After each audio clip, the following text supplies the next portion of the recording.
Galaxy News Hour Live। माओवादी केन्द्रका अध्यक्ष पुष्पकमल दाहालको नेतृत्वमा सरकार गठन भएको चैत 10 गते 3 महिना पूरा हुन्छ। तेस्रो पटक प्रधानमन्त्रीको कार्यभार सम्हाल्न आइपुगेका दाहालले यसपालि साँच्चै काम गर्छु भनेर हुटहुटी देखाएका थिए। तर यसबीचमा उनले निराशा बाहेक केही दिन सकेका छैनन्। सरकार गठनको 2 महिना एमाले अध्यक्ष केपी शर्मा ओलीसँग 2 दर्जन पटक भेटवार्ता गरेर बिताएका दाहाल अहिले पनि दिनहुँ जसो सत्ता गठबन्धनको बैठकमा व्यस्त छन्। एमालेसँगको सत्ता मोर्चा टुटाएर काङ्ग्रेसको साथ खोज्न पुगेका दाहालले यी कुनै पनि बैठकमा जनताका समस्या र अर्थतन्त्रको सङ्कटबारे छलफल गरेका छैनन्। अर्थतन्त्र रुग्ण भएर राजस्वमा पुगेको धक्काले कर्मचारीलाई वेतन समेत व्यवस्था गर्न नसक्ने चिन्ता सरकारी अधिकारीहरू नै व्यक्त गरिरहेका छन्। उद्योगी व्यवसायी ब्याङ्कको किस्ता बुझाउन नसकेर सडकमा धरना बस्नु परेको छ। तर विडम्बना 16 वटा मन्त्रालयको जिम्मेवारी समेत आफै ओगटिरहेका देशका प्रधानमन्त्रीको सक्रियता भने भाग शान्तिमै छ। नागरिकले सरकार खोज्ने नै सङ्कटको घडीमा हो। साँझ बिहानको चुलो जगाइदेऊ भनेर उनीहरूले भनेका छैनन्। महँगीको भारले घिस्रिन समेत कठिन भइरहेका नागरिक अहिले बजार र वित्तीय क्षेत्रमा सरकारको उपस्थिति खोजिरहेका छन्। तर प्रधानमन्त्री लगायत सत्ता साझेदारहरूलाई रोजेको मन्त्रालय र राजकीय पद पाइन्छ कि पाइँदैन भन्ने मात्रै चिन्ता देखिन्छ। चरम निराशाको घडीमा सरकारको यस प्राथमिकताले फेरि पनि थप्ने निराशा नै हो। निराशाले के जन्माउँछ र थोरै मात्रै ढिला भयो भने कुन हदसम्मको मूल्य चुकाउनु पर्छ भनेर देशका विभिन्न भागबाट कतिपय उद्यमी व्यवसायीले गरेका अप्रिय निर्णयले नै सङ्केत गरिरहेका छन्।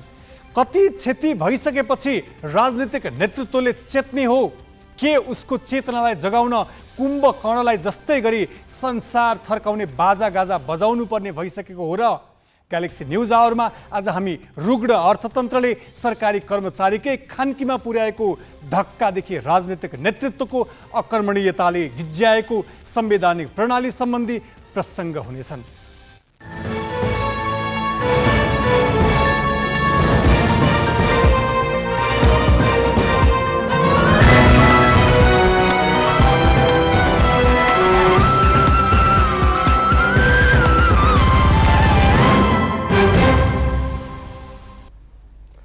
नमस्कार, यो हो ग्यालेक्सी न्युज आवर। अब हेडलाइन्स।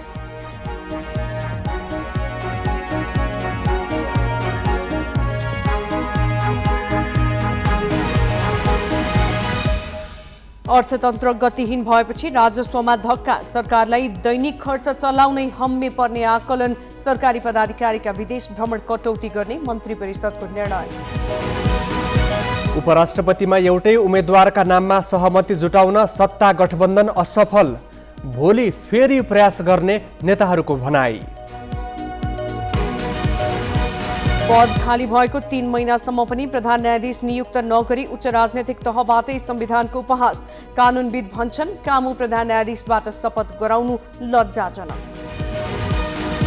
मध्य अमेरिकी राष्ट्र होन्डुरस चीनसँग कूटनीतिक सम्बन्ध जोड्दै ताइवान समर्थक देशको संख्या 13 मा झर्यो, चीनको पासोमा नपर्न ताइवानको आग्रह। र ए डिभिजन लिगमा आर्मीको अपराजित यात्रा 16औं खेलमा तोडियो, एपीएफसँग 1-0 गोलले पराजित, मनाङले एनआरटीलाई 3-1 गोलले हरायो।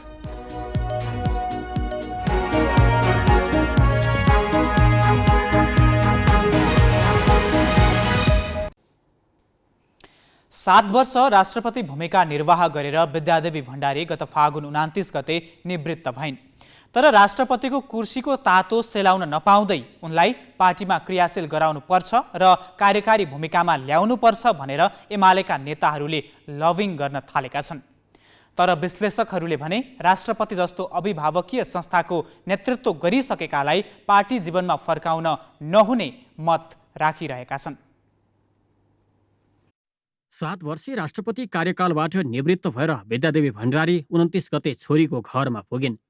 राष्ट्रपतिको कुर्सीको तातो चिसिन नपाउँदै उनलाई पार्टीमा फर्काउन एमालेका दोस्रो र तेस्रो पंक्तिका नेताहरूले लबिङ सुरु गरिसकेका छन्।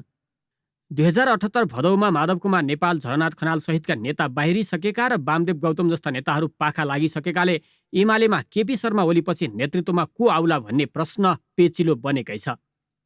फेरि आफ्ना प्रतिस्पर्धीहरूलाई एकपछि अर्को गरी पाखा लगाउँदै आएका ओली उत्तराधिकारी विहीन पनि छन्। आफ्ना खेमाका दोस्रो तहका नेताहरू जनस्तरमा आकर्षण शून्य हुँदा त्यसको असर नेतृत्व निर्माणमा पर्ने नै भयो। नेतृत्व सङ्कटको यो अवस्थामा ओलीले भण्डारीलाई अघि सार्ने चर्चा अहिले पार्टीभित्र र बाहिर हुन थालेको छ। यस चर्चाका पछाडिको आधार के पनि हो भने पार्टीमा सक्रिय हुँदा र शीतल नेवासमा राष्ट्रपतिको भूमिकामा हुँदा उनको प्रभाव अविच्छिन्न रह्यो। भण्डारीकै निकटताका आधारमा पार्टी र राजकीय जिम्मेवारी प्राप्त गर्ने प्रशस्तै भए।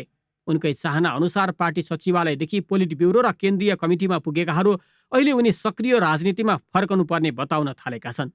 विभिन्न ढङ्गले चाहिँ बहस अहिले चलिराखेकै छ। स्वयं उहाँको नै कुरा के हो भन्ने कुरा उहाँको मुखबाट व्यक्त भइसकेको अवस्था छैन। उहाँको चाहना के हो, उहाँ एक्टिभ पोलिटिक्स गर्नुहुन्छ कि गर्नुहुन्न भन्ने विषयमा उहाँले आफ्ना कुरा राखिसक्नु भएको छैन।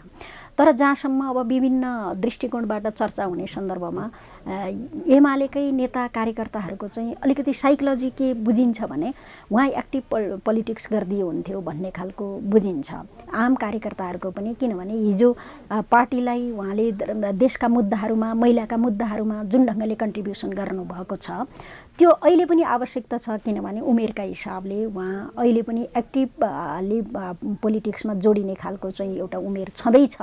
अहिलेदेखि नै निष्क्रिय बस्न हुँदैन, सक्रिय नै हुनुपर्छ र फेरि पनि उहाँले कन्ट्रिब्युसन गर्नुपर्छ पार्टीलाई। कतिपय देशका मुद्दाहरूमा, महिलाका मुद्दाहरूमा उहाँले एक्टिभली लाग्नुपर्छ भन्ने खालको सोचाइ अहिले पनि छ।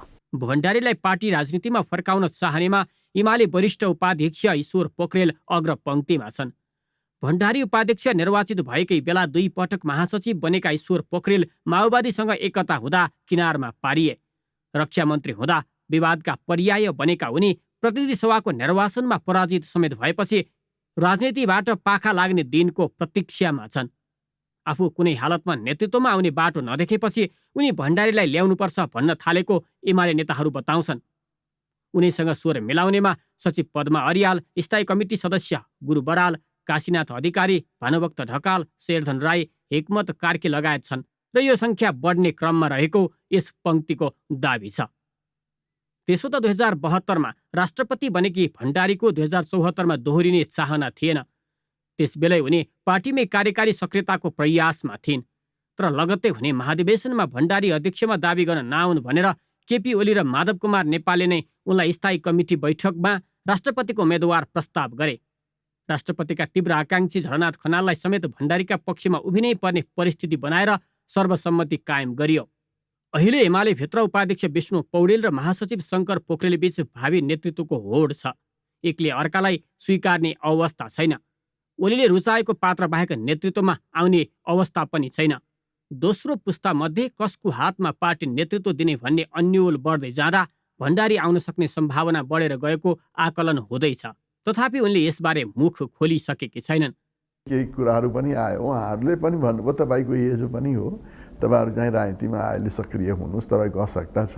अब राष्ट्रपति भएर नआउने होइन। के अरे पुटिनले पनि राष्ट्रपति पनि भयो, प्रधानमन्त्री भयो, फेरि राष्ट्रपति भयो। प्रेम के हो श्रीलङ्काको केसमा तपाईँले पहिला प्रधानमन्त्री भयो, त्यसपछि राष्ट्रपति भयो, त्यही प्रधानमन्त्री फेरि राष्ट्रपति हुनुभयो। त्यो त उहाँले भएर होइन नि, त्यो त डिक्टेटर होइन नि, त्यो त जनताबाट इलेक्टेड हो। अब हुँदा यहाँका प्रधानमन्त्री मातृका बाबु दुईचोटि प्रधानमन्त्री भएपछि अमेरिकाको इन्भेस्टर भएर जानुभयो। त्यसले चाहिँ उहाँले संविधानलाई पनि रोक्दैन र उहाँलाई के अरे इच्छा भयो भने हाम्रो नेताहरूले पनि अब सक्रिय हुनुहोस् भनेकै हो। त्यसो त राष्ट्रकै अभिभावकको जिम्मेवारीमा पुगेर निवृत्त भइसकेकी भण्डारी एउटा पार्टीको राजनीतिमा सक्रिय हुँदा त्यसमा आम रूपमा नैतिकताको प्रश्न त उठ्न सक्नेछ। तर सार्वजनिक तहबाट खोजिने नैतिकता प्रदर्शन गर्ने कि नगर्ने भन्ने चाहिँ स्वयं राजनीतिक पात्रमै भर पर्नेछ। क्यामेरामा सबिन महर्जनका साथ अक्षर काका, ग्यालेक्सी 4K, काठमाडौँ। गणतन्त्र नेपालको पहिलो राष्ट्रपति रामवरण यादव हुन्। उनी शीतल निवासबाट बाहिरिएर दलीय राजनीतिमा फर्केका छैनन्। उनले यो निर्णय पनि सल्लाहकार समूहमा छलफल र सोच विचार गरेरै लिएका थिए। यसैबीच हामीले राष्ट्रपति जस्तो सम्मानित संस्थामा पुगिसकेको व्यक्ति पार्टी जीवनमा फर्कदा कस्तो सन्देश जान्छ भनेर पूर्व राष्ट्रपति रामवरण यादवका सल्लाहकार राजेन्द्र दाहाललाई सोधेका छौँ। राष्ट्रपतिले फेरि प्रत्यक्ष राजनीतिमा, पार्टीको प्रत्यक्ष राजनीतिमा आउने कुरा किन कल्पना गरिँदैन, परिकल्पना गरिएको छैन भने राष्ट्रपतिको पदमा बसेको मान्छे नेपाली सेनाको सर्वोच्च कमान्डर पनि हो, परमाधिपति हो, होइन त? अब सर्वोच्च अदालतको न्याय लगेर रिपोर्ट पेश गर्ने ठाउँ पनि राष्ट्रपति हो। सारा संवैधानिक अङ्गहरू, लोकसेवा, होइन, अख्तियार आदि इत्यादि सबैको एक किसिमले माथि बसेर भन्दा एक अभिभावकको हिसाबमा संविधानको सर्वोच्च पद। अब त्यहाँको मान्छे फेरि भोलि अर्को कुनै एउटा पार्टी विशेषको भन्नुहोस् न, पार्टी विशेषको नेता हुन गयो अथवा यस्तो गर्न जाने भयो र त्यही क्रम रह्यो भने अब भोलि सर्वोच्च अदालतका न्यायाधीशहरूलाई अन्तनियुक्ति पाइँदैन भनेर कसरी भन्ने? सर्वोच्च अदालतबाट न्यायाधीशबाट रिटायर भयो, भोलि त्यही सर्वोच्चमा झोला बोकेर कालो ब्याग बोकेर कालो कोट लगाएर बहस गर्न आउन सक्छ कुनै न्यायाधीश चाहिँ। कसले रोक्ने? चक्र होइन। नेपाली सेनाबाट रिटायर भएको जर्नलले बाहिर आएर चाहिँ अर्को काम त्यस्तै खालको त्यही प्रतिस्पर्धा गर्ने खालको काम सुरु गर्ला, कसले रोक्ने त्यसमा चाहिँ? त्यस कारणले त्यो होइन, त्यति माथिल्लो पदमा गएको व्यक्तिहरूले त्यो डेकोरमलाई आफै पालना गर्छन्, आफै बुझ्छन्। त्यस कारणले म त्यो कल्पनै गर्दिनँ। अहिले जुन खालको यो अनुमानका कुराहरू गरिराखेको छ, मैले अनुमान मात्रै ठानिराखेको छु र कल्पना गर्दिनँ। यदि मेरो कल्पना अथवा मेरो बुझाइ गलत साबित भयो र कथम कोही त्यो बाटोमा आयो भने मानिलिनुहोस्, हामीले अपनाएको राजनैतिक पद्धति, हाम्रो संविधान, हाम्रा परम्परा, आजसम्मका नजिरहरू, नेपाली त्यो भन्ने कुरा, एउटा शालीनता, यी सबै कुराहरू तिलाञ्जली दिनुपर्ने हुन्छ, यी सिद्धे भन् ठान्नुपर्ने हुन्छ। तर म त्यति देश, हाम्रो समाज, हाम्रो राजनीति त्यति निराशाको बिन्दुमा पुगेको ठान्दिनँ। त्यस कारण त्यस्तो स्थिति आउला जस्तो लाग्दैन। त्यो आउँछ भने त्योभन्दा ठुलो दुर्भाग्य अरू केही पनि हुँदैन। अब केही न्युज संक्षेपमा। सर्वोच्च अदालतले ज्यान मुद्दामा दोषी ठहर भएका राजीव गुरुङ कसरी सांसद भए भनेर निर्वाचन आयोगलाई प्रश्न गरेको छ। सर्वोच्च अदालतको संवैधानिक इजलासले आज गण्डकी प्रदेश सभाका सदस्य गुरुङको योग्यता विवादमा प्रारम्भिक सुनवाईपछि निर्वाचन आयोगका नाममा कारण देखाउ आदेश जारी गरेको हो। साथै दीपक मनाङे भनेर समेत चिनिने गुरुङको मुद्दा सम्बन्धी मिसिल पनि झिकाउने आदेश सर्वोच्चले गरेको छ। मनाङ खबाट निर्विरोध निर्वाचित भएका प्रदेश सभा सदस्य गुरुङ तत्कालीन पुनरावेदन अदालतबाट ज्यान मार्ने उद्योग सम्बन्धी कसुरमा दोषी ठहर भई 5 वर्ष कैद सजाय तोकिएका व्यक्ति हुन्। 2 वर्ष उनी थुनामा बसेका भए पनि 3 वर्ष कैद भुक्तान गर्न बाँकी छ। सर्वोच्चमा पुनरावेदन समेत नगरी फरार रहेकै अवस्थामा उनी 2074 सालमा पनि प्रदेश सभा सदस्य निर्वाचित भएका थिए। गुरुङ बाहेकका प्रतिवादीका हकमा सर्वोच्च अदालतले समेत पुनरावेदन अदालतकै फैसला सदर गरिसकेको छ। ज्यान मुद्दामा दोषी ठहर भएका व्यक्ति कसरी सांसद भए भन्ने प्रश्न उठाउँदा अधिवक्ता वीरेन्द्र राज कार्कीले रिट दायर गरेका थिए। नेपाली कांग्रेसले उपराष्ट्रपतिमा जनता समाजवादी पार्टी जसपाका उम्मेद्वार राम साय प्रसाद यादवलाई मत दिने निर्णय गरेको छ। कांग्रेस मुख्यालय सानेपामा आज बसेको केन्द्रीय कार्य सम्पादन समितिको बैठकले उपराष्ट्रपति निर्वाचनमा यादवलाई मतदान गर्ने निर्णय गरेको हो। बैठकपछि प्रवक्ता प्रकाश शरण महतले जसपाका तर्फबाट गठबन्धनका साझा उम्मेद्वार यादवलाई मतदान गर्ने निर्णय भएको जानकारी दिए। कांग्रेसले प्रतिनिधि सभा, राष्ट्रिय सभा र प्रदेश सभामा निर्वाचित भएका सदस्यहरूलाई यादवका पक्षमा मतदान गर्न निर्देशन समेत दिएको छ। 6वटा प्रदेशका प्रदेश प्रमुखहरूले प्रधानमन्त्री पुष्पकमल दाहाललाई भेटेका छन्। आज प्रधानमन्त्री निवास बालुवाटारमा प्रदेश प्रमुखहरूले प्रधानमन्त्री दाहालसँग भेटवार्ता गरेका हुन्। भेटमा प्रदेशलाई बलियो बनाउन सङ्घले गर्नुपर्ने सहयोग र प्रदेश प्रमुखले खेल्नुपर्ने भूमिका बारेमा छलफल भएको थियो। त्यस्तै समसामयिक विषयमा समेत छलफल भएको प्रधानमन्त्रीको सचिवालयले जनाएको छ। भेटमा कोशी प्रदेशका प्रदेश प्रमुख परशुराम खापुङ, मध्य प्रदेशका प्रमुख हरिशंकर मिश्र, बागमती प्रदेशका प्रमुख यादव चन्द्र शर्मा, गण्डकी प्रदेशका प्रमुख पृथ्वीमान गुरुङ, लुम्बिनी प्रदेशका प्रमुख अमिक शेरचन र कर्णाली प्रदेशका प्रमुख तिलक परियार सहभागी थिए। सुदूरपश्चिम प्रदेशका प्रमुख देवराज जोशी भने भेटमा सहभागी थिएनन्। सङ्घीय मामिला तथा सामान्य प्रशासन मन्त्रालयले सङ्घीय कार्यालयका कर्मचारीहरूको विवरण माग गरेको छ।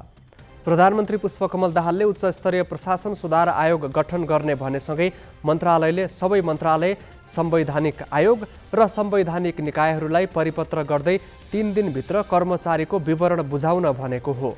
मन्त्रालयका उपसचिव कमान सिंह थापाद्वारा हस्ताक्षरित पत्रमा मन्त्रालय संवैधानिक आयोगको स्वीकृति संगठन संरचना बमोजिम कर्मचारीको पदपूर्ति सम्बन्धी ढाँचामा कर्मचारीको विवरण 3 दिनभित्र मन्त्रालयको कर्मचारी महाशाखामा बुझाउन निर्णय अनुसार अनुरोध गरिएको छ। पत्र मार्फत मन्त्रालयले पद, श्रेणी, सेवा समूह, स्वीकृत दरबन्दी, पदपूर्ति, रिक्त, फाजिल, सरुवा लगायतको विवरण समेत मागेको छ।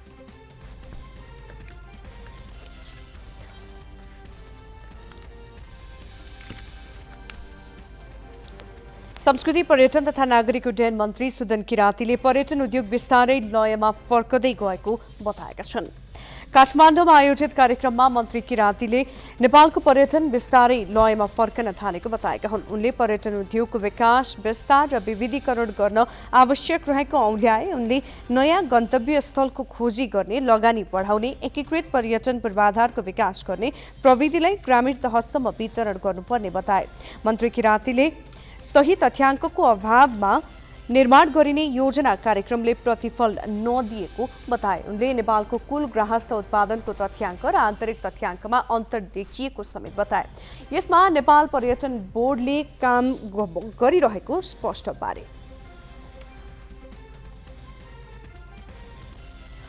सरकारका मन्त्री र अन्य उच्च पदस्थ कर्मचारीले अब उपरान्त अति आवश्यक बाहेक वैदेशिक भ्रमण गर्न नपाउने भएका छन्। सरकारका प्रवक्ता एवं संचार तथा सूचना प्रविधि मन्त्री रेखा शर्माले मंगलबार साँझ बसेको मन्त्री परिषदको निर्णय सुनाउँदै उक्त जानकारी गराएकी हुन्।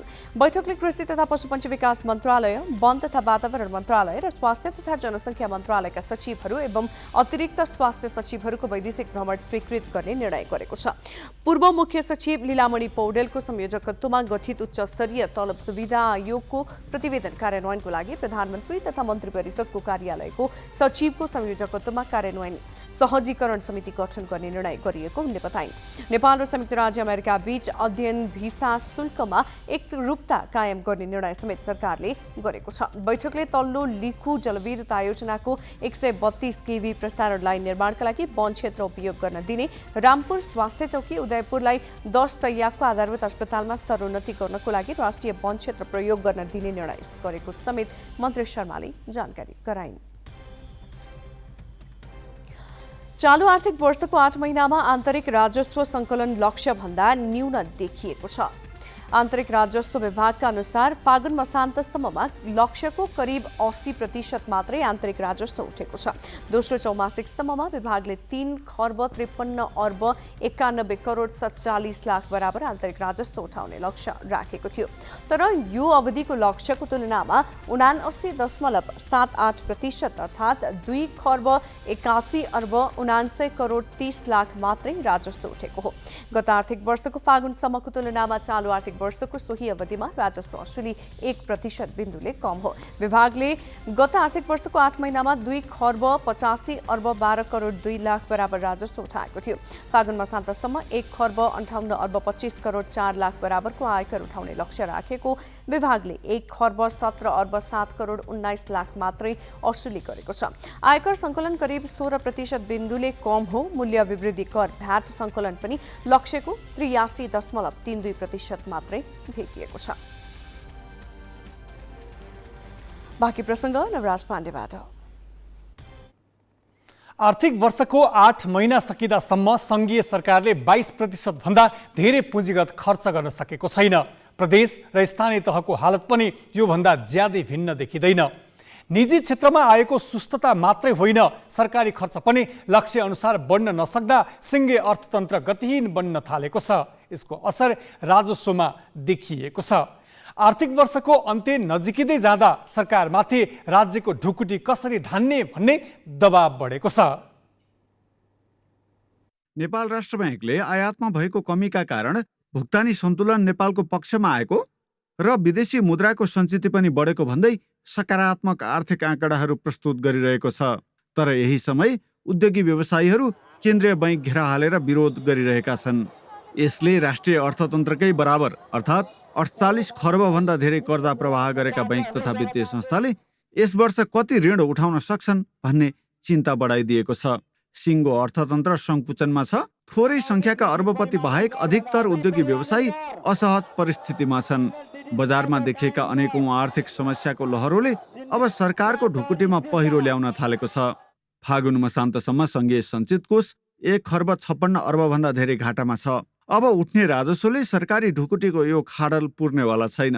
यसैकारण सरकारले खर्च कटौतीका अनेक उपाय अघि सारेको छ। हिजोको बैठकले नेपाल सरकारका मन्त्रीहरू र अन्य उच्च पदस्थ कर्मचारीले अब उपरान्त अति आवश्यक अवस्थामा बाहेक विदेश भ्रमण नगर्ने भन्ने एउटा निर्णय भएको छ। सरकारले हालै मात्र कृषकहरूलाई रासायनिक मलमा दिँदै आएको अनुदान कटौती गरेको छ। यसमा किसान सम्बद्ध सङ्घ संस्थाले विरोध जनाइसकेका छन्।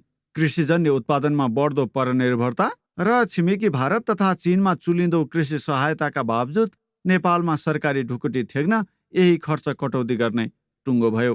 तर यो श्रृङ्खला यही टुङ्गिनेवाला छैन, किनकि अहिलेको अवस्थामा नाटकीय सुधार नहुने हो भने या त प्रदेश र स्थानीय तहमा जाने अधिकांश अनुदान कटौती गर्न पर्ने हुन सक्छ, नभए केही महिनापछि कर्मचारीलाई तलब भत्ता दिने समस्या हुन सक्ने जोखिम छ। हामीले विकास बजेटहरू अल्पविकसित देश भएको हुनाले हामीले धेरै विकास बजेटहरू खर्च गर्नुपर्ने हुन्छ। अब बाहिरबाट सहयोग लिएर आयौँ भने पनि म्याचिङ फन्ड भन्छौँ हामी, काउन्टर पार्ट फन्ड जम्मा गर्नका लागि पनि हामीसँग आफ्नो आन्तरिक क्षमता राजस्व असुलीको क्षमता त हुनु पर्यो। त्यो नै अहिले समस्यामा परिसक्यो, सरकार घाटामा गइसक्यो। अब अहिले त्यही भएर मैले भनेको तुरुन्तै गम्भीरतापूर्वक लिएर आर्थिक गतिविधिहरू आन्तरिक रूपमा चलायमान हुन सक्ने वातावरण निर्माण नगर्ने हो भने सरकारले आफ्ना कर्मचारीहरूलाई आफ्नो साधारण खर्च धान्न सक्ने, कर्मचारीलाई तलब खुवाउन सक्ने स्थिति पनि बन्दैन। त्यस्तो गम्भीर अवस्था आइसकेको छ।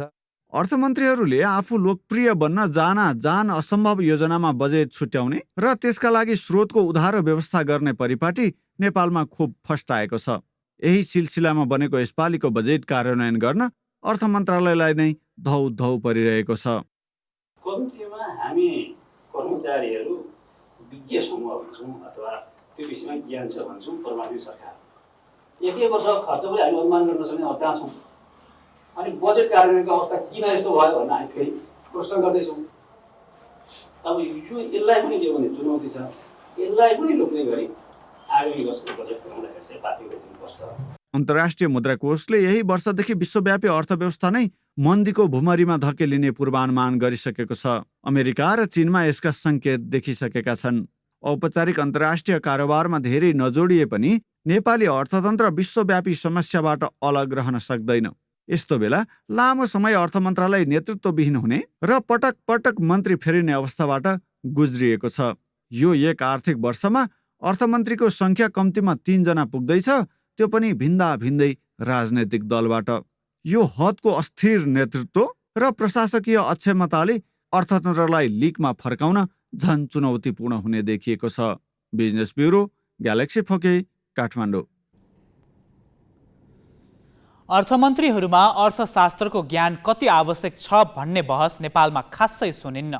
तर अर्थशास्त्र बुझेका अर्थमन्त्री आउँदा राज्यको ढुकुटी बलियो हुने र विषयगत ज्ञान नभएका अर्थमन्त्री आउँदा ढुकुटी रित्याउने परिपाटी लोकतन्त्र स्थापनापछि टड्कारो देखिएको छ।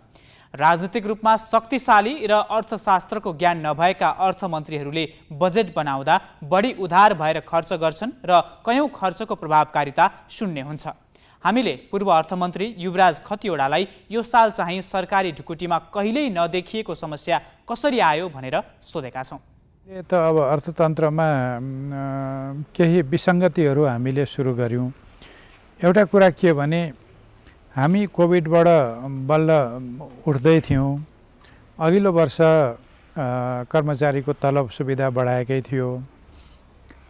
यो वर्ष हामीले त्यो दायित्वलाई महँगीको आधारबाट महँगी भत्तामा कन्भर्ट गरेको भए र चालु खर्च घटाउनको लागि महँगी भत्तामा सीमित गरेर अर्को वर्ष तलबमा चाहिँ त्यसलाई समायोजन गर्ने गरी गएको भए अहिले सरकारको चालु खर्च धान्न नसकिने भयो। त्यसकारण चाहिँ करारको कर्मचारी कटौती गर या यो खर्च कटाऊ ऊ खर्च कटाऊ प्रदेश र स्थानीय सरकारलाई पनि अनुरोध गरेर पठाउने कुराहरू यो सिर्जनै हुने थिएन पहिलो कुरा। दोस्रो कुरो हाम्रो बाह्य क्षेत्रमा यति असन्तुलन छ, आयात घटाउनु पर्ने छ, नियन्त्रण गर्नुपर्ने छ भन्ने थाहा हुँदै राजस्वको वृद्धि दर त्यो 20-25% राखेर अनि अब अहिले राजस्व त लक्ष्यको एक तिहाई कम हुने स्थिति बनेपछि अब हुन्छ के भने हामी पुँजीगत खर्च गर्न नसक्ने, पुँजीगत खर्चको रकम चालु खर्चमा सार्न नसक्ने, चालु खर्चको लागि राजस्वले नचल्ने। अनि हामीलाई जोखिम के देखिरहेको छु मैले भने बजेट सहायताको पैसा कहीँ लगेर फेरि चाहिँ तलब भत्तामा खर्च गर्ने हो कि सरकारले भन्ने एउटा जोखिम मैले त्यो देखाएको छु। दोस्रो चाहिँ के देखिरहेको छु भने सङ्घमा त समस्या छ, प्रदेश र स्थानीय तहमा यो समस्याको अनुभूति छ कि छैन। उहाँहरूले चाहिँ समानीकरण अनुदान आइहाल्छ, सशर्त अनुदान आइहाल्छ, राजस्व बाँडफाँडबाट पैसा आइहाल्छ भनेर जानुभयो भने चाहिँ अहिले हामी सहकार्य भन्छौँ, 3 तहको सरकारको बिचमा सहयोग र सहकार्य भन्छौँ, त्यसले मूर्त रूप लिँदैन। त्यसो भएको हुनाले अहिलेका प्रचलित कानुनहरूमा कहाँ के गरेर हुन्छ, हामीले समानीकरण र सशर्त अनुदानको विषयमा एकचोटि पुनरावलोकन गरेर खर्च गर्न नसक्ने अवस्थामा यहाँबाट आन्तरिक ऋण उठाएर चाहिँ पैसा जम्मा गर्ने, तल पठाउने अनि तल खर्च नहुने अनि फेरि ब्याङ्कमा गएर जम्मा हुने, यो चक्र चाहिँ हामीले रोक्न सक्नुपर्छ। अब केही न्युज संक्षेपमा। मध्य अमेरिकी राष्ट्र होन्डुरसले चीनसँग कूटनैतिक सम्बन्ध विस्तार गर्ने तयारी गरेको छ। होन्डुरसकी राष्ट्रपति जिमोमारा क्यास्ट्रोले आफ्नो देशले चीनसँग आधिकारिक कूटनैतिक सम्बन्ध विस्तार गर्न चाहेको बताएकी हुन्। यो सँगै होन्डुरसको ताइवानसँगको आधिकारिक सम्बन्ध अन्त्य हुने निश्चित प्राय भएको छ। सन् 2021मा राष्ट्रपति निर्वाचित हुँदा चीनसँग कूटनीतिक सम्बन्धको लागि पहल गर्ने बताएकी राष्ट्रपति क्यास्ट्रोले सामाजिक सञ्जाल ट्विटरमा आफूले विदेश मन्त्रीलाई जनवादी गणतन्त्र चीनलाई मान्यता दिने प्रक्रिया सुरु गर्न निर्देशन दिएको जानकारी दिएकी छन्।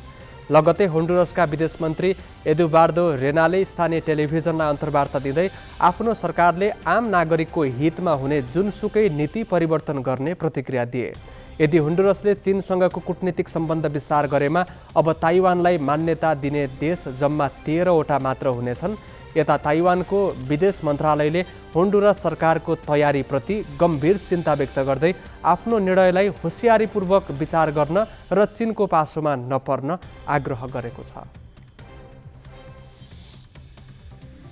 पाकिस्तानको एक अदालतले पूर्व प्रधानमन्त्री इमरान खानलाई भोलि बिहान 10 बजेसम्म पक्राउ नगर्न अन्तरिम आदेश दिएको छ।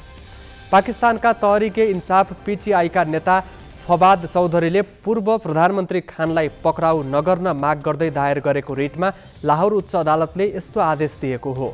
आदेश आए लगतै खानको घर वरपर खटिएका सुरक्षाकर्मी हटेका छन्। खानले भने आफूलाई निर्वाचनमा सहभागी हुन नदिन सरकारले षड्यन्त्र गरेको आरोप लगाएका छन्।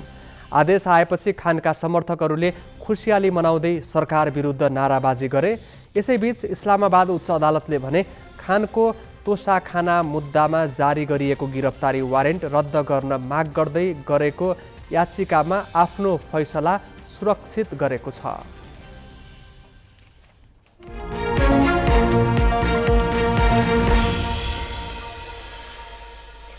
सरकारले वैदेशिक रोजगारीको लागि दिँदै आएको 2 वर्षे श्रम स्वीकृतिको प्रावधान हटाएको छ। वैदेशिक रोजगारका लागि खाडी, मलेसिया र युरोपका लागि तोकिएको 2 वर्षे प्रावधान बिहिबारबाट हटाइने भएको हो। श्रम, रोजगार तथा सामाजिक सुरक्षा मन्त्रालयका अनुसार प्रधानमन्त्री स्तरको निर्णयबाट उक्त प्रावधान हटाइएको हो।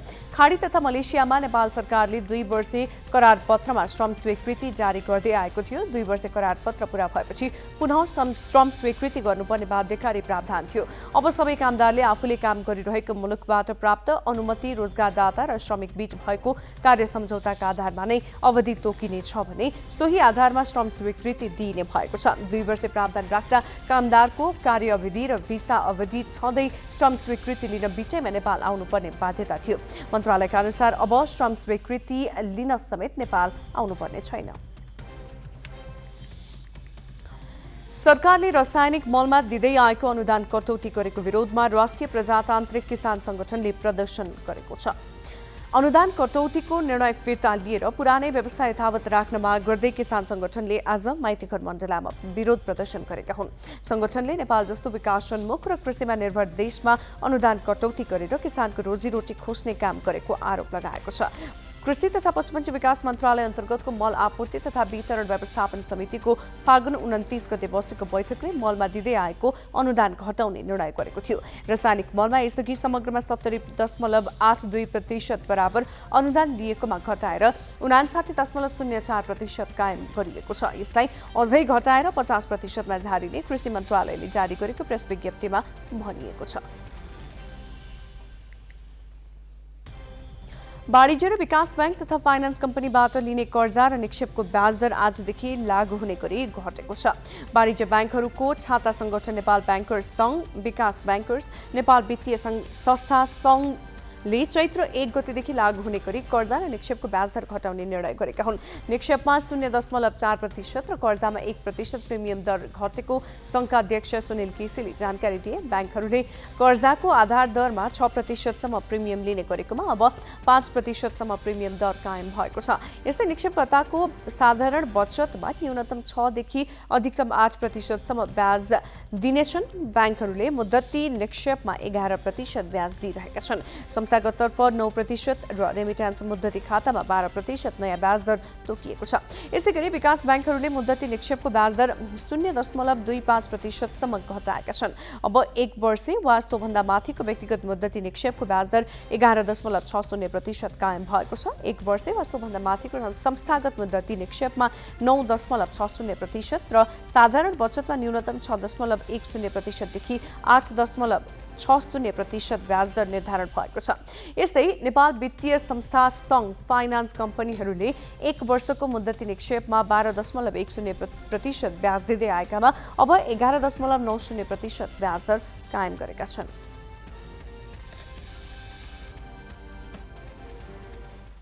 बाँकी प्रसङ्ग विष्णु ढुङ्गानाबाट। संविधानले नै राष्ट्रपतिले प्रधान न्यायाधीश सामु पद तथा गोपनीयताको शपथ लिनुपर्ने व्यवस्था गरेको छ। तर प्रधान न्यायाधीश नभएकाले नवनिर्वाचित राष्ट्रपति रामचन्द्र पौडेलले कामु प्रधान न्यायाधीश हरिकृष्ण कार्कीबाट नै शपथ लिएर कार्यभार सम्हाले। यस दृश्यले हाम्रो राजनीतिक नेतृत्वको अकर्मण्यतालाई मात्र छताछुल्ल पारेको छैन, संविधान र संवैधानिक प्रणालीप्रतिको वफादारीतामा पनि प्रश्न उठाइदिएको छ।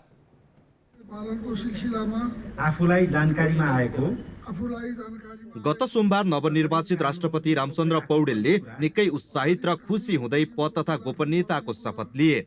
देशको सर्वोच्च पदमा पुगेपछि एउटा राजनीतिज्ञका लागि अवश्य खुसीकै क्षण हो त्यो।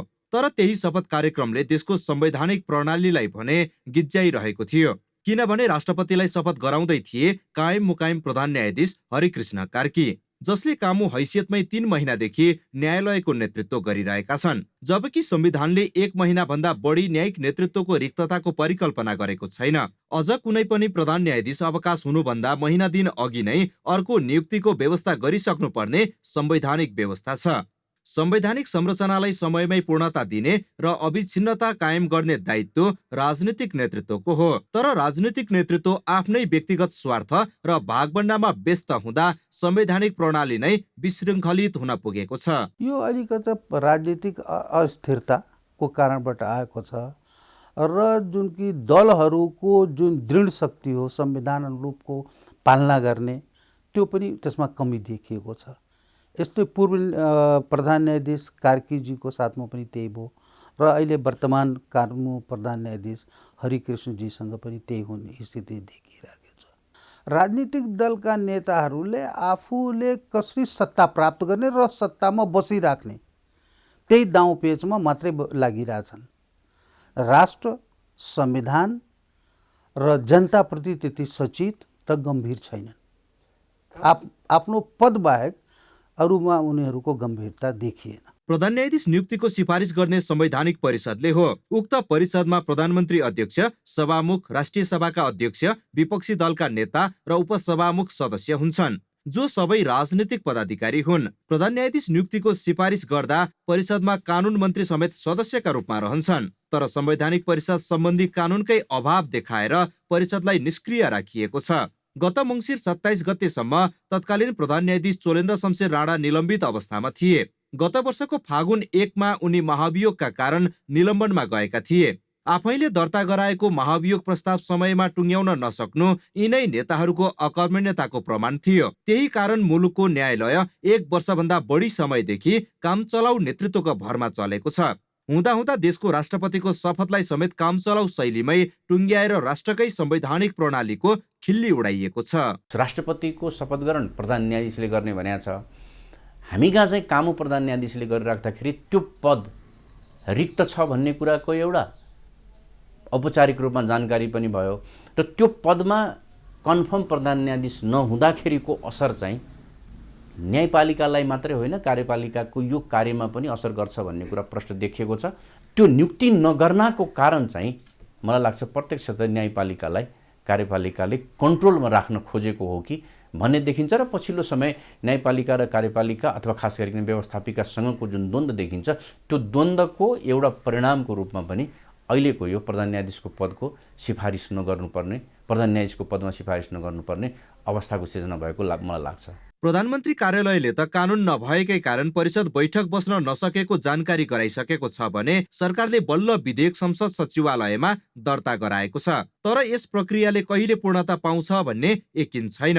नेपाल बार एसोसिएसनले त न्यायालयलाई राजनीतिको छायामा राख्ने प्रपञ्च अन्तर्गत नै यी सब गतिविधि भइरहेको ठानेको छ। वास्तवमा प्रधान न्यायाधीश कायम मुकायम रहनु हुँदैन, कायम मुकायमको भरमा चाहिँ यो न्यायालय चलाइनु हुँदैन। यसले न्याय क्षेत्रको साख गिराएको चाहिँ पक्कै हो, किनभने एक्जिक्युटिभ र लेजिस्लेटिभको छायामा न्यायपालिकालाई राख्न खोजे जस्तो देखिन्छ कता कता। हामी त्यसमा चाहिँ गम्भीर छौँ। मुलुक चलाउने नेतृत्वमा पुग्ने राजनीतिक नेताले नै हुन्। संविधान र कानुनमा मुलुकलाई निकास दिने दायित्व पनि उनीहरूकै हो। तर दल र तिनको नेतृत्व पंक्ति भने पद र शक्तिको जोड घटाउलाई मात्र आफ्नो कर्तव्य ठानिरहेको छ। क्यामेरामा रिकेश सिंहका साथ बासु खड्का, ग्यालेक्सी फोके, काठमाडौँ। उपराष्ट्रपतिको निर्वाचन हुन 2 दिन मात्र बाँकी छ। राष्ट्रपति निर्वाचनमा एकमत भएको सत्ता गठबन्धन उपराष्ट्रपति निर्वाचनमा भने एउटै उम्मेद्वार बनाउन सकिरहेको छैन। उम्मेद्वार बारे साझा धारणा बनाउन गठबन्धनका शीर्ष नेताहरूको बैठक बुधबार पनि प्रधानमन्त्री निवास बालुवाटारमा बस्यो, तर निष्कर्ष विहीन सकियो। उपराष्ट्रपतिमा सत्तारूढ गठबन्धनमा रहेका 10 दलका तर्फबाट 2 जना उम्मेद्वार छन्। जनता समाजवादी पार्टीका रामसाय यादव र जनमत पार्टीकी ममता झाले उम्मेदवारी दर्ता गराएका छन्। आजको बैठकबाट निष्कर्ष ननिस्किएपछि भोलि फेरि बैठक बस्ने गरी शीर्ष नेताहरू घर हिँडेका छन्। अब पार्लियामेन्ट सुरु हुँदैछ। पार्लियामेन्ट सुरु भएपछि गठबन्धनको तर्फबाट प्रस्तुत कसरी हुने भन्ने विषयहरू सामान्य छलफलका विषय थिए भने विशेषतः उपराष्ट्रपति निर्वाचनको निम्ति 10 दलको बिचमा समझदारी कायम गर्ने बारेमा छलफल भएको थियो। छलफल सकारात्मक भएको छ र भोलि यो विषयमा बसेर एउटा अन्तिम धारणा बनाउने कुरा भएको छ। सकारात्मक छलफल भएको छ आज, अनि भोलि बाँकी छलफलहरू हुन्छ। होइन, बाँकी भोलि पिसमा छलफल भएर फेरि एकपटक आवश्यकता अनुसार समूहमा बस्ने भन्ने कुराकानी भयो। डोल्पामा बाटोको सुविधा नहुँदा बिरामी बोकेका एम्बुलेन्स अस्पतालसम्म पुग्न सक्दैनन्। एम्बुलेन्सले बीच बाटोमा नै बिरामी छाड्ने गरेपछि सिकिस्त बिरामीलाई स्ट्रेचरमा बोकेर अस्पताल पुर्याउनु पर्ने बाध्यता छ। सडकको पहुँच नहुँदा बिरामीलाई सुविधा सम्पन्न अस्पतालमा रेफर गर्न समेत समस्या हुने चिकित्सकहरू बताउँछन्। आकस्मिक अवस्थामा बिरामीलाई अस्पताल पुर्याउन डोल्पा जिल्ला अस्पतालसँग 2 वटा एम्बुलेन्स छन्, तर गुड्ने बाटो छैन। अस्पतालसम्म पुग्ने बाटो नभएपछि आकस्मिक उपचारका लागि ल्याइएका बिरामीलाई 1 किलोमिटर टाढा छाड्न उनीहरू बाध्य छन्। त्यहाँबाट हिँड्न सक्ने आफै अस्पताल पुग्छन् भने नसक्नेलाई स्ट्रेचरमा बोकाएर अस्पताल पुर्याउनु पर्छ। बाटो त्यस्तै छ, अनि बिचमा समस्याहरू धेरै हुन्छ। स्ट्रेचरमा कतिपय ठाउँहरूमा मान्छे पाइँदैन, गाडीमा लिए पनि फेरि हस्पिटलसम्म ल्याउने मान्छेहरू भेटिँदैन, गाह्रो छ। अनि त्यही भएर अब सरकारले पनि केही हेर्नुपर्ने हो यस्तो ठाउँमा। अनि हस्पिटलहरूमा पनि यस्तै छ न बिरामीको। अब बजारसम्म आउने कुरा हुन्छ, यता खास गरी मेन कुरो चाहिँ अब रोड छैन। अब बाटो नभएको कारणले चाहिँ अब एम्बुलेन्स यता आउन सक्दैन। त्यो अब भन्यो भने अब सरकार पक्षको पनि त्रुटि देखिन्छ, किनभने यो नगरहरूले वडाहरूले पनि पहल गरेर सरकार समक्षमा पनि यो चाहिँ अब पुल बनाउने अथवा चाहिँ कुन तरिकाले हुन्छ हस्पिटलसम्म एम्बुलेन्स पुर्याउने व्यवस्था गर्नुपर्छ सरकारले।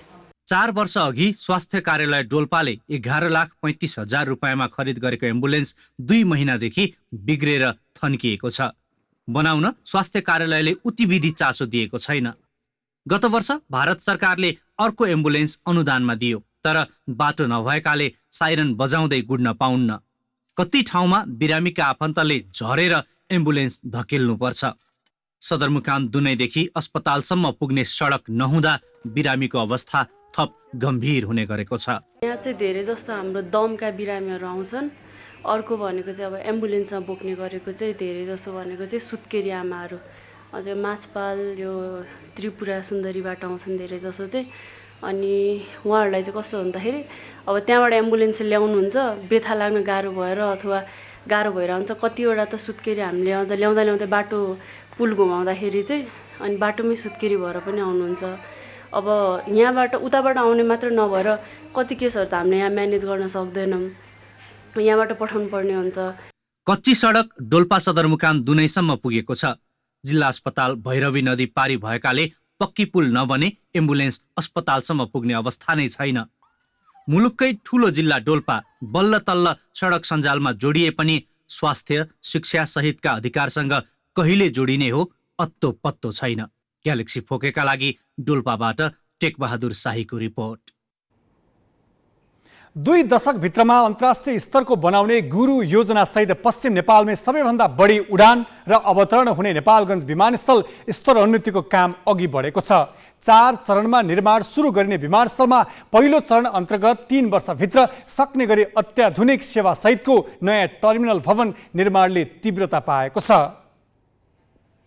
निर्माणाधीन टर्मिनल भवनमा 14वटा टिकट काउन्टर, 72वटा पसल, 3वटा VVIP कक्ष बन्नेछ। 3 अर्ब रुपैयाँ लागतमा 3 वर्षको अवधिमा निर्माण सक्ने गरी शर्मा कन्स्ट्रक्सनले जिम्मा लिएको हो। 8,000 वर्ग फिटमा बन्दै गरेको टर्मिनल भवनलाई आधुनिक मापदण्ड अनुसार भन्सार, क्वारेन्टाइन र अध्यागमन कार्यालय सहित आन्तरिक र अन्तर्राष्ट्रिय दुवै किसिमका उडानका लागि उपयुक्त हुने गरी बनाउन लागि हो। 5 दशक पुरानो टर्मिनल भवन सानो र जीर्ण भएकोले नयाँ टर्मिनल भवनको आवश्यकता खड्किएको नागरिक उड्डयन कार्यालय नेपालगञ्जले जनाएको छ।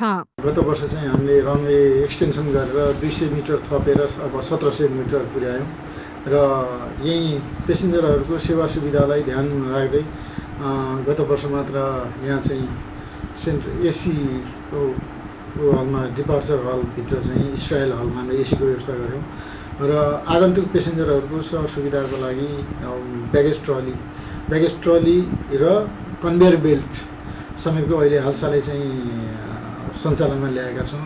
विमानस्थलबाट काठमाडौँका लागि 10, पोखरा 1 र कर्णाली प्रदेश, सुदूर प्रदेशमा समेत गरी दैनिक 21वटा उडान हुँदै आएको छ।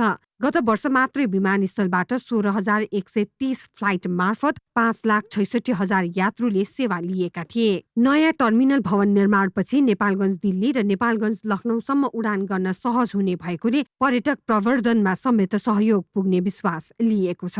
यो चाहिँ काम सम्पन्न समयमै सम्पन्न भयो भने विशेष गरी आन्तरिक पर्यटनदेखि लिएर विशेष गरी भारतीय पर्यटकलाई हामीले भित्राउनलाई ठुलो मद्दत गर्छ। जस्तै तपाईँको अहिले भारतका विभिन्न सहरहरूबाट नेपालमा आउने पर्यटकहरूलाई जस्तै अहिले हाम्रो कुरा उठाउन भइरहेको छ, जस्तै दिल्ली उडानका लखनऊ उडान लगायत तमाम खाली उडानको लागि हामीले प्रयासहरू भइरहेछन्। अहिले एटीआर विमान उडान अवतरण गर्न मिल्ने विमानस्थलमा गुरु योजना अनुसार काम भए 2 दशकभित्रै ठूला विमान समेत उडान र अवतरण गर्नेछन्। विमानस्थलको रनवे 3C वर्ग अर्थात् 1,524 मिटरबाट बढाएर 4C वर्गमा 2,445 मिटर लामो बनाउने गुरु योजनामा छ। विमानस्थलको रनवेलाई एयरबस 320 मोडेलका न्यारो बडी विमान सहजै उडान अवतरण गर्न सक्ने गरी विस्तार गरिनेछ। यसका लागि हाल 166 बिघा क्षेत्रफल रहेको विमानस्थलका लागि थप 100 बिघा जग्गा अधिग्रहणको काम अघि बढाउने तयारी छ। ग्यालेक्सी फोकेका लागि बाँकेबाट क्षेत्रनाथ देवकोटाको रिपोर्ट।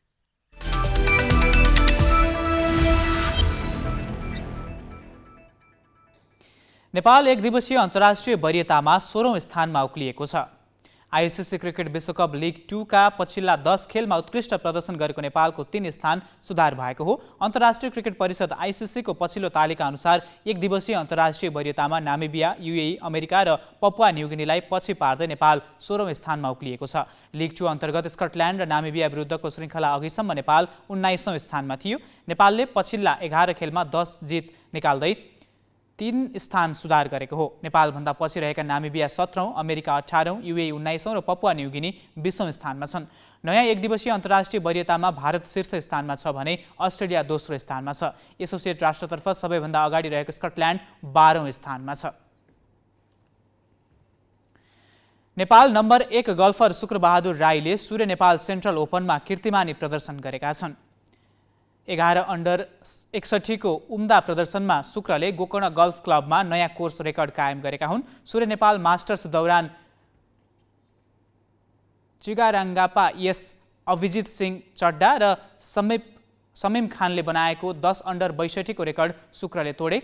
गोकर्ण गल्फ क्लबमा दोस्रो दिन 11 अन्डर 61 खेल्दै समग्रमा 18 अन्डर 126 को शानदार नतिजामा शुक्रले भुवन नगरकोटीलाई 3 स्ट्रोकले पछि पारे। 9 अन्डर 63 को उत्कृष्ट स्कोरमा भुवन समग्रमा 15 अन्डर 129 सहित दोस्रो स्थानमा छन्।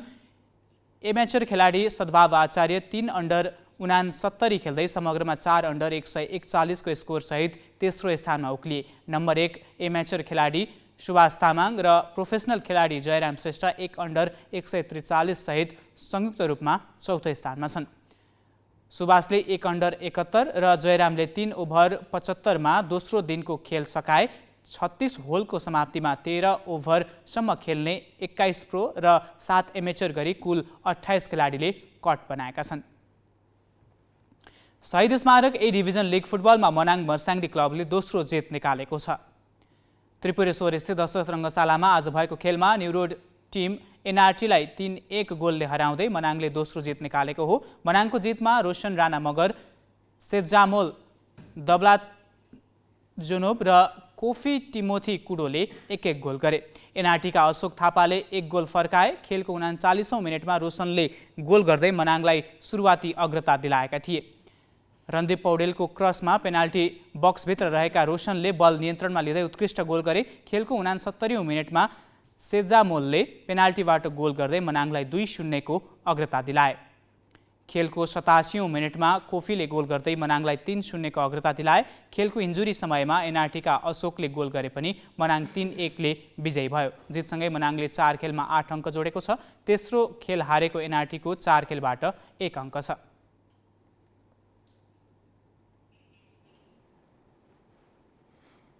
त्रिभुवन आर्मी क्लबलाई सधैँ शीर्ष डिभिजन लिगको दावेदारका रूपमा हेरिन्छ, तर क्लबकै रूपमा खेलेदेखि आर्मीले लिगको उपाधि जितेको छैन। 2076 को लिगमा आर्मी च्याम्पियनको नजिक पुगेको थियो। अन्तिम खेलमा पराजित हुँदा ट्रफी उचाल्ने धोको भने पूरा भएन। त्यस खेल यता आर्मी ए डिभिजन लिगमा अपराजित रहँदै आएको थियो। तर आर्मीको ए डिभिजन लिगको अपराजित यात्रामा आज भने ब्रेक लागेको छ। 2076 सालमा ए डिभिजन लिगको अन्तिम खेल आर्मीले मछिन्द्रसँग खेल्नुपर्ने थियो। त्यो खेल च्याम्पियन बन्न आर्मीका लागि बराबरी नै काफी थियो। मछिन्द्रलाई भने च्याम्पियन बन्न जित्नै पर्ने दबाब थियो र खेलको अन्तिम समयमा मछिन्द्रले गोल गर्दै आर्मीलाई पराजित गरिदियो। त्यो 1 गोलले नै आर्मीको उपाधि यात्रा रोकिदियो। त्यो सिजन आर्मीको दोस्रो हार थियो। 2078 को सिजनमा अपराजित हुनेमा च्याम्पियन मछिन्द्रसँगै आर्मी पनि थियो। गत सिजन लिगका 13 खेलमा आर्मीले 5 खेलमा जित र 8 खेल बराबरी खेल्यो। यस सिजनका सुरुवाती 3 खेलमा अपराजित रहँदै आर्मीले लिगमा आफ्नो अपराजित यात्रालाई 15औं खेलमा ल्याइ पुर्यायो। तर 16औं खेलमा आर्मीको अपराजित यात्रालाई अर्को विभागीय टोली एपिएफले पूर्ण विराम लगाइदियो। मणिकुमार लामाको निर्णायक गोलले आर्मीलाई 1-0 को नतिजामा पराजित गर्दै एपिएफ विजयी भयो। चासल रङ्गशालामा भएको खेलको 37औं मिनेटमा मणिले गरेको एकमात्र गोल निर्णायक बन्दा आर्मी पराजित मात्रै भएन, उसको अपराजित यात्राको कीर्तिमान नै रोकियो। दायाँ तर्फबाट विपिन कार्कीले गरेको क्रसलाई पेनाल्टी एरियाभित्र अनमार्क रहेका मणिले उत्कृष्ट गोलमा परिणत गरे। मणिले प्रहार गरेको सशक्त हाफ भलिमा आर्मीका गोलकिपर विकेश कुतु निरै बनेका थिए। दोस्रो हाफमा भने थप गोल हुन सकेन। आर्मीले खेलको अन्तिम समयमा केही गोलको अवसर बनाए पनि फिनिसिङमा भने निकै चुक्यो। केही अनुभवी खेलाडीको विदेश पलायनले पनि आर्मीको टिममा प्रभाव परेको प्रष्ट देखिन्छ। यो म्याचदेखि अब लस सुरु भएको छ, हरेक म्याचमा चाहिँ करेक्सन गर्दै लिएर जाने हो हामीले चाहिँ होइन। मेन जोड चाहिँ हामीले फिनिसिङलाई उसमा नै गरिरहेछौँ। अब मेन चाहिँ हामीले अपर्च्युनिटी धेरै गेममा चाहिँ अपर्च्युनिटी धेरै क्रिएट गर्छौँ, तर स्कोरिङ चाहिँ भइरहेको छैन। हामीले अरू टिमले चाहिँ एक गोल दुईवटा बलमा क्रिएट गर्छ, एक गोल भइरहेको हुन्छ। हाम्रोमा चाहिँ एउटा गोल हान्नलाई 5वटा बल चाहिँ क्रिएट गर्नुपर्छ। त्यो 5वटा बलमा पनि आज चाहिँ अब झन् मेनली 3टा फर्स्ट हाफमा 3टा, सेकेन्ड हाफको जुन लास्ट त्यो क्रुसियल टाइममा चाहिँ स्कोर निस्किने टाइममा चाहिँ अब निस्केन। त्यही भएर त्यो ल्याग चाहिँ फिनिसिङमा चाहिँ देखिरहेछ। गत सिजनको लिगमा खराब सुरुवात गरेको एपिएफले यस सिजन पनि मध्यम सुरुवात गरेको छ। लिगमा 4 खेल खेल्दा एपिएफ 2 खेलमा जित सहित 4थो स्थानमा उक्लिएको छ। यसले टिमको लक्ष्य फेरिएको छ। तपाईँले स्टार्ट हेर्नु, मैले भन्दैछु बारम्बार स्टार्ट हेर्नु, हामीले नराम्रो खेल्यौँ, 3टा म्याच हारे तापनि नराम्रो चाहिँ खेलेको होइन, मात्र फिनिसिङमा ल्याग भइरहेको थियो। अहिलेको स्टिल हामीसँग अझै पनि प्रब्लम छ त्यो कुरा। हामी त्यसलाई सुधार्ने कोसिसमा छौँ। टोटल फुटबल खेल्ने कन्सेप्टमा आइरहेको छौँ हामी होइन। अब सहेरौँ कहाँसम्म हामी गर्न सक्छौँ सायद। जितसँगै एफएफले 4 खेलबाट 7 अङ्क जोडेर तालिकाको 4थो स्थानमा उक्लिएको। पराजित आर्मी 5 अङ्क जोड्दै 9औं स्थानमा झरेको छ। हामी ग्यालेक्सी न्युज आवरको अन्त्यमा छौँ। जाँदा जाँदै हेडलाइन्स।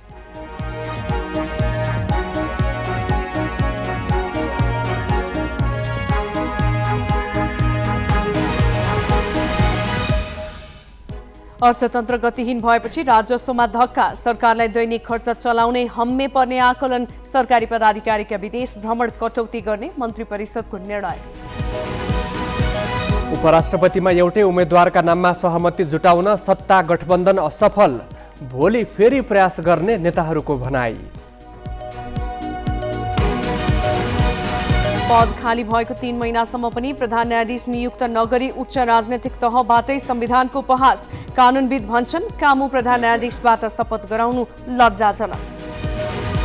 मध्य अमेरिकी राष्ट्र होन्डुरस चीनसँग कूटनैतिक सम्बन्ध जोड्दै ताइवान समर्थक देशको संख्या 13 मा झर्यो, चीनको पासोमा नपर्न ताइवानको आग्रह। र ए डिभिजन लिगमा आर्मीको अपराजित यात्रा 16औं खेलमा तोडियो, एपीएफसँग 1-0 गोलले पराजित, मनाङले एनआरटीलाई 3-1 गोलले हरायो।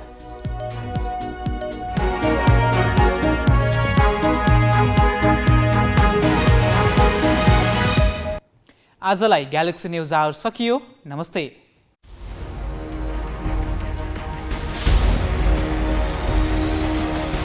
This is Galaxy News Hour Live.